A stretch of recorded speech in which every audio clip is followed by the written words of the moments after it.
second-round rookie quarterbacks. All 4 in completely different scenarios. And this matters. Ask Josh Rosen. Ask Lamar Jackson. Ask Josh Allen. Ask Baker Mayfield, Sam Darnold. Where you land and when you're expected to play will overwhelmingly, unless you're an all-time John Elway, Andrew Luck talent, will determine your career. So first there's Joe Burrow. Hey, kid, day one you're the starter. In fact, carry the franchise. Ugh. There's Tua. You're going to start this year, but no OTAs, no camp. Why don't you sit behind 37-year-old Ryan Fitzpatrick, a total pro, and learn? Justin Herbert, listen, we like you, but you don't have to play at all. Tyrod Taylor's good enough, has proven. He can get us to the playoffs. Just sit and watch and learn.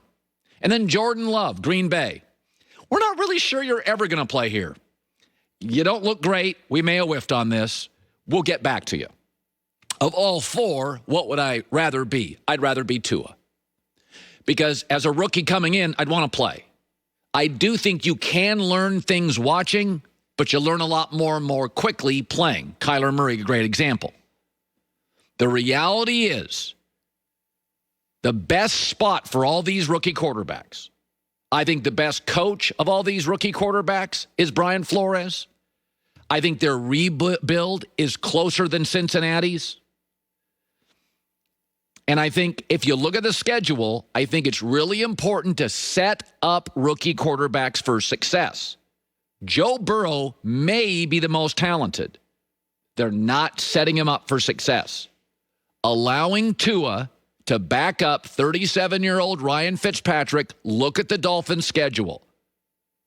Very smartly. They don't want him to face New England and Buffalo in the first 2 weeks. 2 great defensive coaching staffs. They don't want to have him go to San Francisco, Denver, or face the Chargers with those pass rushes as the Dolphins are rebuilding their offensive line. But if you look at Sunday, November 8th, that is my prediction. John, roll the tape. Let's archive it. At Arizona, Jets back-to-back, and Cincinnati. And then when you get Kansas City 5 weeks later, at least you get them at home, followed by New England at home, and then off to Vegas to play the Raiders, who don't have anything resembling a defense, at least last year. I love what Miami's doing. We're not putting you up against the Buffalo defense and Sean McDermott. We're not making you face, Nick Bosa. We're not making you go to Denver, playing the high altitude with that pass rush, Bradley Chubb and Von Miller. We're not putting you through any of that.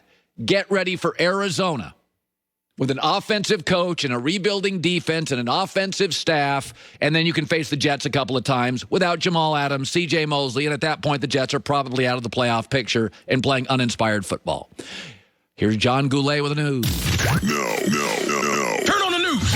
This is the Herd Line News. So when Cam Newton signed with the Patriots, most people's initial reaction was that him and Belichick might clash a little bit. Yeah. As it turns out, that is not the case at all. Here was Cam on WEEI this morning talking about his relationship with his new head coach. Honestly, it's been a match made in heaven for me, just knowing that, I'm at a place where everything is pulling in the same direction and everything is geared towards winning. I think every type of stereotype that I had about Coach Belichick changed the day I talked to him.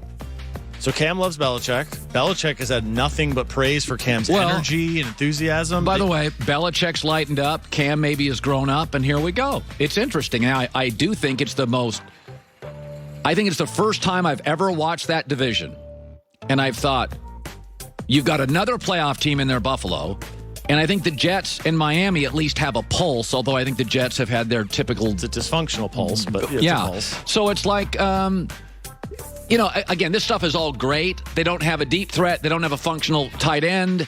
Dante Scarnecchia resigned offensive line coach. I think their defense will be good. But listen, it's a step in the right direction for both. Belichick's lightened up. Cam looks like he's grown up a little bit, got a little self-awareness. They both had to, right? They both had to go in that direction this year. Belichick had to lighten up because he lost Brady. As long as Cam has to prove, I can be the guy again. So they had to go that way. Yeah, we have to be fair with Cam Newton here. He's working with nothing offensively. We have to temper our expectations. If Cam throws for 3,000 yards, stays healthy, 18 touchdown passes, 9 picks, runs for 700 yards. He's their best offensive Oh, weapon. by far. By far. So it took nearly the entire offseason, but Jadeveon Clowney finally has a job. The Titans and Clowney have agreed to a 1-year deal worth up to $15 million. This reunites him with head coach Mike Vrabel, who was the Texans' defensive coordinator when Clowney had his best seasons. Clowney had some injuries last year with the Seahawks. He had just 3 sacks all of last season. The Saints also made a late push to try to sign Clowney. I don't know if you saw this. Yeah. They tried to basically do a sign-and trade with a third team where it was reportedly the Browns would sign Clowney, eat $5 million of that money, trade him to the Saints for a second-round pick. Because the Saints can't afford to sign him for what he's worth. Right. The NFL said no, so he signed with the Titans. Is this an impact move for the Titans, who were in the AFC title game a year ago? My one takeaway is New Orleans going for it with Drew Brees? They're all in. Yeah, like the Saints are like, and by the way, they should be. The Saints They now have Brady in their division. This is what the Patriots should have done last year with Brady. Is the Saints are like, we think this is the last high-end year for Brees. We're going for it. We're going to spend. By the way, I saw a story the other day.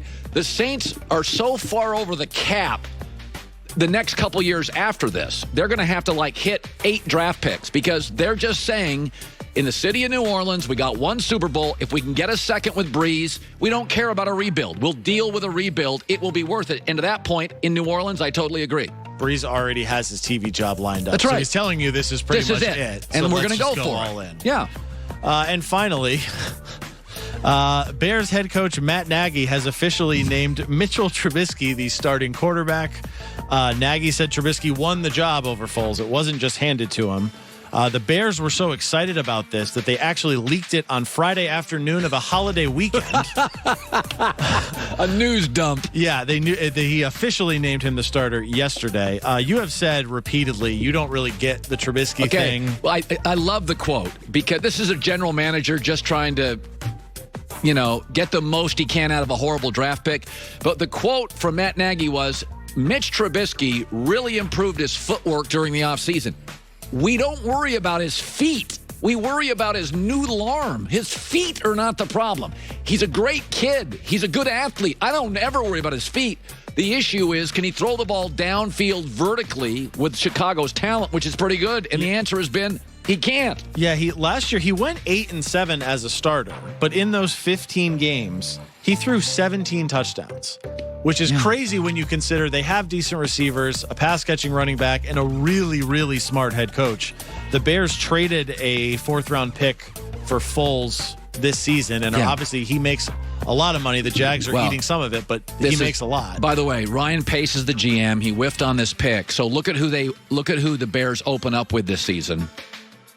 Crappy Detroit, crappy Giants, bad Atlanta defenses. So it makes Trubisky look better. Ryan Pace, the GM, as Mahomes just signed a big contract. Deshaun Watson signed a big contract. The guys Pace could have had and didn't.